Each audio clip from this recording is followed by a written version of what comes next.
يا مساء الفل على الفراولات الحلوين، يا رب تكونوا بخير. عاملين ايه؟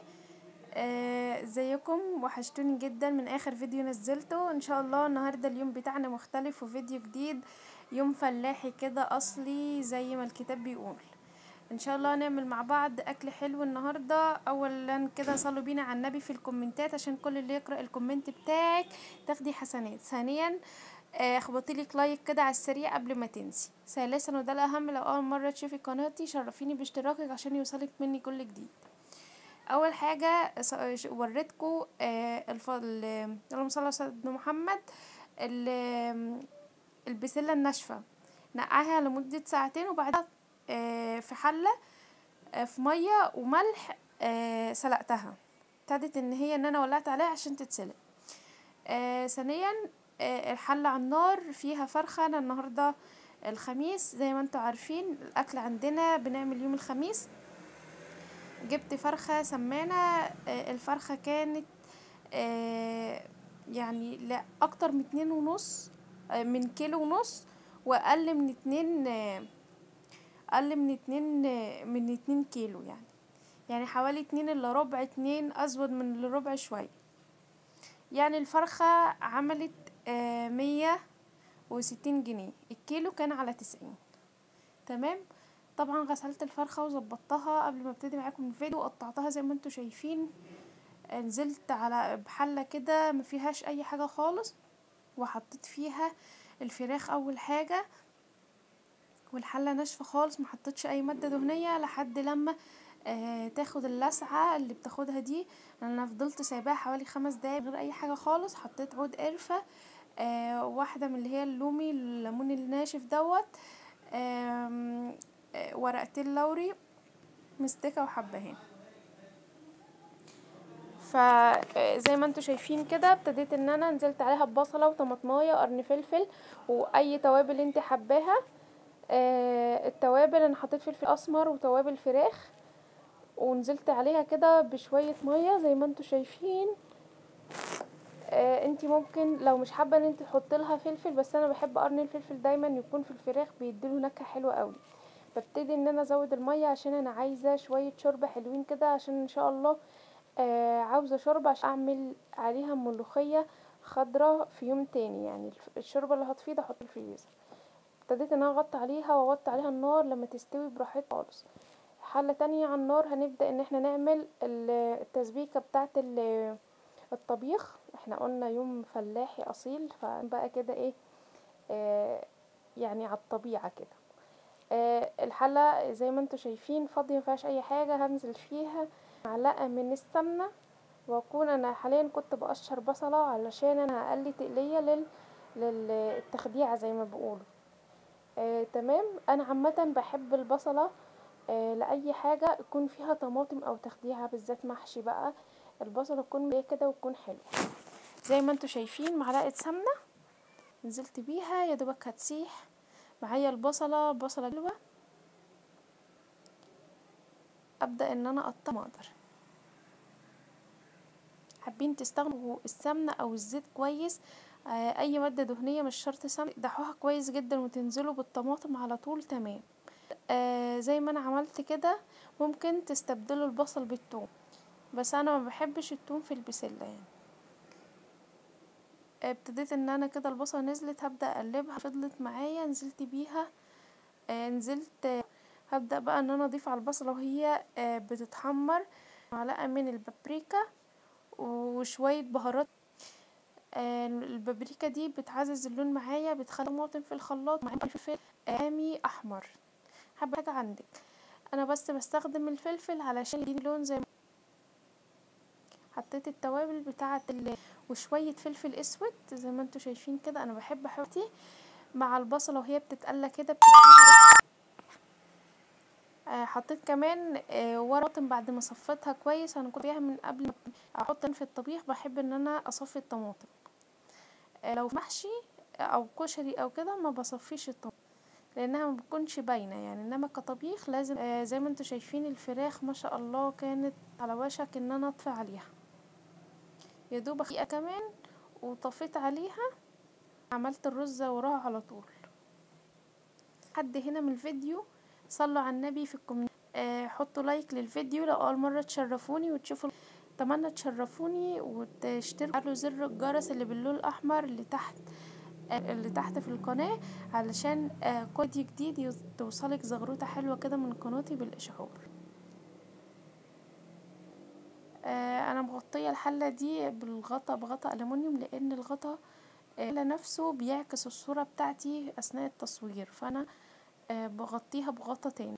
هنا انا كنت الفرخه كنت مقطعه الصدر بتاعها، يعني من كل صدر على نص، يعني الاجمالي كان صدر فرخه، يعني هما صدرين، كل صدر فيهم شلت منه النص.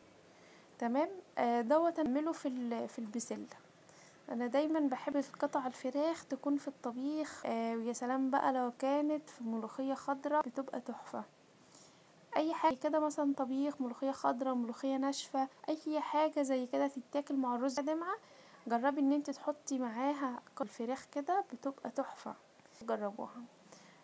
فانا قلت بدل ده كده، يعني عامله الفرخه كان 5 افراد، فقلت بدل ما اعملها كلها ان انا انوع، يعني اعمل يعني اشيل صدر من واعمله في الطبيخ كده، يبقى طبيخ بالفراخ كده.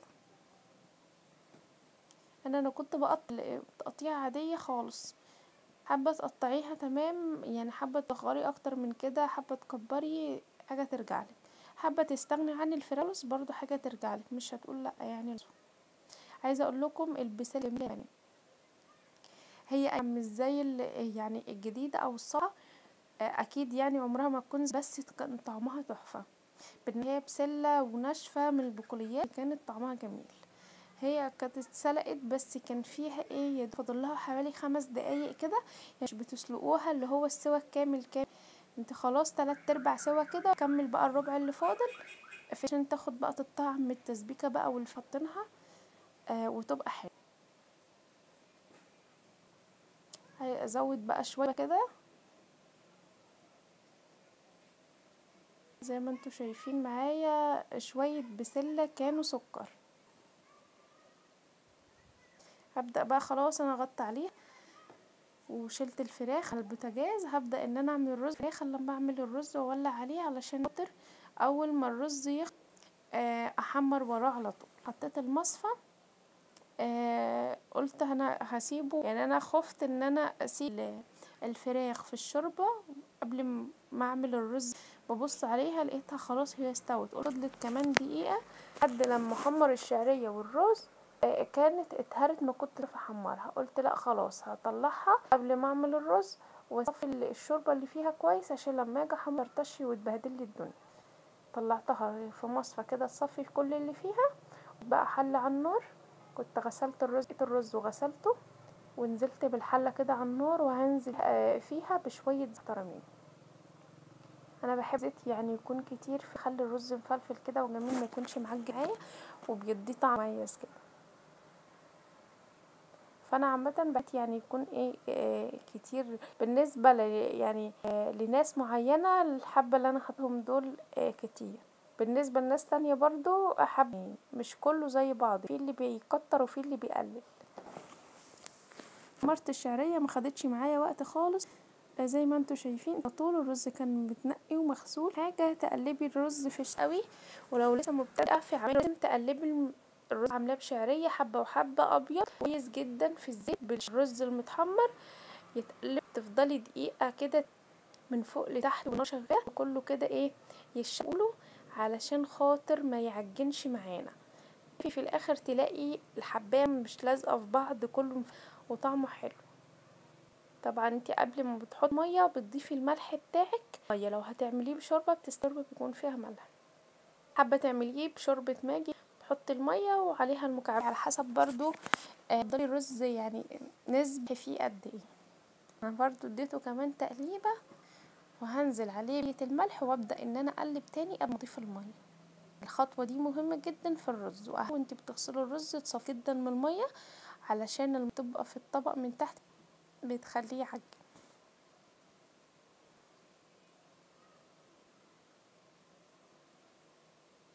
كل شويه باجي اقلب كده لحد لما الرز يشمع معايا كويس كده تحت ومن فوق وكله، بقى ان انا اضيف العقد بتاع الرز. بصي بقى، كوبايه رز دي كوبايه رز قصادها كوبايه على طول.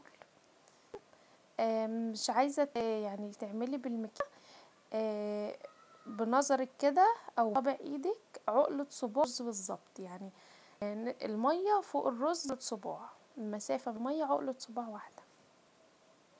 فطبعا يعني عشان مش اول مره يعني بعمل بالنظر، يعني بعاير بعينيا. فدي بتعايري يا بعقلة الصباع قلتلك. وهنا الحمد لله المهمة بنجاح. وكنت شيء جمال الفراخ متحمرت جميلة في الزيت، شوية الرز بشعرية. هنا كانت الإضاءة كانت شديدة شوية. التركاية بقى اللي كلنا بنعملها بتخلي لحمة جميل قوي. شوية ملح كده، فلفل اسود رشه كده على بعد ما بتتحمر بتبقى جميل جدا. شايفين لون الفريخ عامل ازاي، وشوية الشرب بجد جميل. وعشنا يوم ايام زمان كده، الايام رواح الزمان الجميل. اتمنى الفيديو يعجبكم، ولو عجبكم ما تنسونيش في لايك جميل كده زيكم. حد بيكتب لي كومنت جميل ربح قلبك ويسيب اللي بتكتبي لي كومنت حلو. وعليكم ورحمة الله وسب رعاية الله للفيديو.